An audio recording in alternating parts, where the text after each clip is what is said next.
La Inquisición solo tenía capacidad sobre los cristianos. Otra cosa es, y ahora vamos a entrar a eso, otra cosa es que actuara sobre conversos, judíos que se habían convertido o falsamente convertido al cristianismo y musulmanes que se habían convertido falsamente o supuestamente falsamente al cristianismo. Pero solo actuaba sobre cristianos. El Santo Oficio era un tribunal que actuaba solo sobre población cristiana. El objetivo inicial de la Inquisición española era evitar las falsas conversiones, era ir contra los judaizantes, en muchos casos. Los judaizantes, ya sabéis que son los judíos que se habían convertido al cristianismo, pero a pesar de eso seguían contemplando, seguían practicando las prácticas propias de la ley mosaica, del judaísmo, e incluso reforzaban la posición de aquellos que no se habían convertido, aunque luego fueron expulsados los que no se habían convertido. Pero bueno, el caso es que eso hay que tenerlo en cuenta.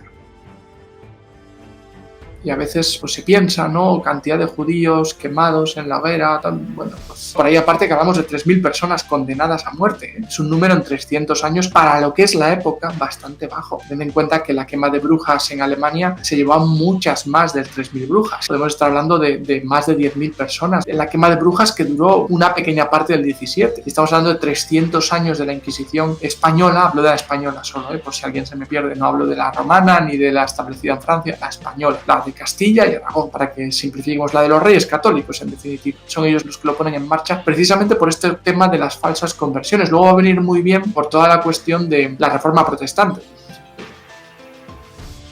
Creo que en América, en el último siglo y medio, hay una ejecución únicamente en la Inquisición española en América. La cantidad de muertes en América de la Inquisición pues son mínimas. Sobre todo porque además hay que tener en cuenta que en América ni había judaizantes, no había judíos falsos conversos, no había musulmanes falsamente convertidos y prácticamente no había protestantes tampoco. La llegada de población a América era muy católica, estaba muy controlado, que era gente sin ningún tipo de desviación, me vais a entender la palabra, religiosa. No había herejes, no había falsos conversos. Por lo tanto, la Inquisición en América tenía mucho menos sentido, lo cual no quiere decir que existiera, sí que existía.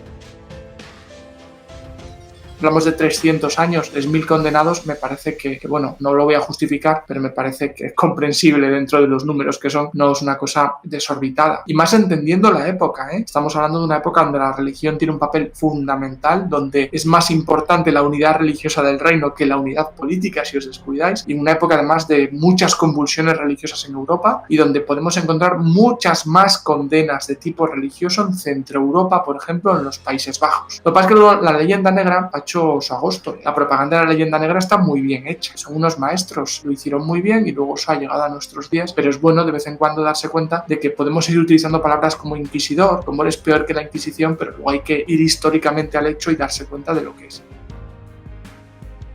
Eran procesos sin ningún tipo de garantías, eso es falso. Insisto, podía haber procesos donde se cometieran abusos, no digo yo que no pasara, pero el inquisidor, el que llevaba el proceso, se la estaba jugando, estaba sometido también a la ley y si hacía algo que fuera claramente ilegal, a sabiendas, se podía enfrentar a una pena del propio inquisidor. Daros cuenta que todo el proceso de la Inquisición está muy pautado. Esto no es coger un tipo y decir, eres hereje, a la hoguera, y en 5 minutos te liquidamos. No, hay un proceso escrito que además se puede consultar.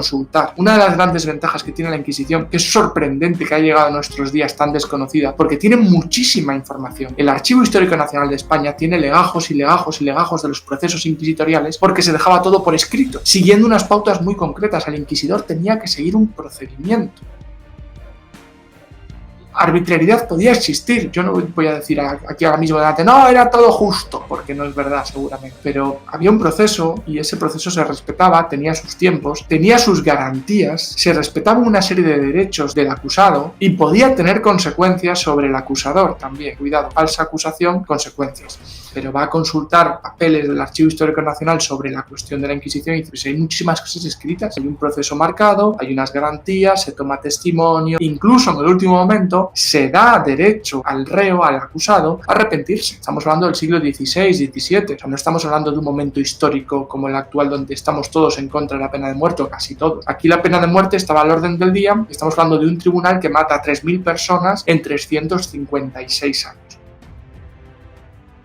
Tenemos que distinguir lo que son el Tribunal de la Inquisición en general en España y lo que es la caza de brujas, que fue un fenómeno más europeo, más centroeuropeo que español. ¿Hubo caza de brujas en España? Sí. ¿Participó la Inquisición? Sí. ¿Salvó a muchas supuestas brujas la Inquisición? También. Curiosamente, la Inquisición salvó a mucha gente que estaba acusada y que el propio procedimiento que os estoy diciendo acaba demostrando que es inocente. ¿Qué hubiera pasado sin ese tribunal? Pues a lo mejor hubiera habido otro tipo de condenas. Hay que tener en cuenta todo el tema de los pogromos contra judíos que se han dado a lo largo de toda la Edad Moderna y la Edad Media. En España hubo antes de la Inquisición. Una vez que aparece la Inquisición, no es que deje de haberlo, porque es que no hay judíos. Los habían expulsado en 1492. No os penséis que ese dato se me escapa. Pero todo ese tipo de buscar culpables a enfermedades, a crisis económica, a tema climático, que siempre se ha dado en la historia, eso de alguna manera iba al embudo de la Inquisición, se encauzaba hacia la Inquisición y un tribunal de gente formada que no eran fanáticos